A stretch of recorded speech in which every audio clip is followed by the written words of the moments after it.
ఒకే ఒక్క మీటింగ్ ఆ భేటీలో టాలీవుడ్ కు సంబంధించిన ఎన్నో ఇష్యూస్ చర్చకు వచ్చాయి. బెనిఫిట్ షోలు టికెట్ల రేట్ల పెంపు ఉండదని తేల్చేశారు.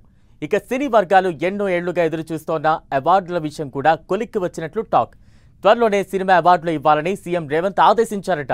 గద్దర్ అవార్డులకు లైన్ క్లియర్ అయినట్లేనా? 10 ఏళ్ల తర్వాతైనా సినీ అవార్డుల పంట పండేనా? సినిమా అవార్డులు రాష్ట్ర విభజన తరువాత ఇది పెండింగ్ లో ఉంటూ వస్తోంది. అవార్డుల విషయంలో టాలీవుడ్ వర్గాలు 10 ఏళ్లుగా అసంతృప్తిలోనే ఉన్నాయి.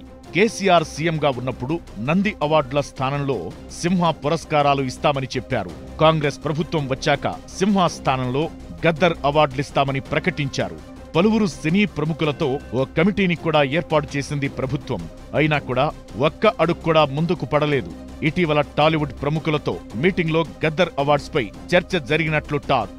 గద్దర్ అవార్డ్స్ ఫంక్షన్ చాలా త్వరగా చేయాలని, దాని బాధ్యత తెలంగాణ ఫిల్మ్ డెవలప్మెంట్ కార్పొరేషన్ కు అప్పగించారట సీఎం రేవంత్. దీంతో గద్దర్ అవార్డ్స్ కమిటీ సినీ ప్రముఖులతో చర్చించి ఎక్కడా ఇబ్బంది లేకుండా ఏకాభిప్రాయం వచ్చే విధంగా చేస్తారంటున్నారు. గద్దర్ అవార్డు ప్రక్రియ మొదలు పెడతామని సీఎం హామీ ఇచ్చారట. ఈ కార్యక్రమం అంతా ఎఫ్డీసీ కోఆర్డినేట్ చేస్తుందని చెప్పారట సీఎం రేవంత్. దాంతో ఎఫ్డీసీ చైర్మన్ దిల్ రాజు ఆధ్వర్యంలోనే అవార్డుల కార్యక్రమానికి శ్రీకారం చుట్టే అవకాశముంది. అయితే ఈ అవార్డులు ఎప్పటినుంచి ఇస్తారన్నది $1 మిలియన్ ప్రశ్నగా మారింది. తెలంగాణ రాష్ట్రం ఏర్పడినప్పటి నుంచి వచ్చిన సినిమాలకు అవార్డులిస్తారా, లేక ఫ్రెష్ గా 2024 నుంచే ప్రకటిస్తారా అనేది చూడాలి.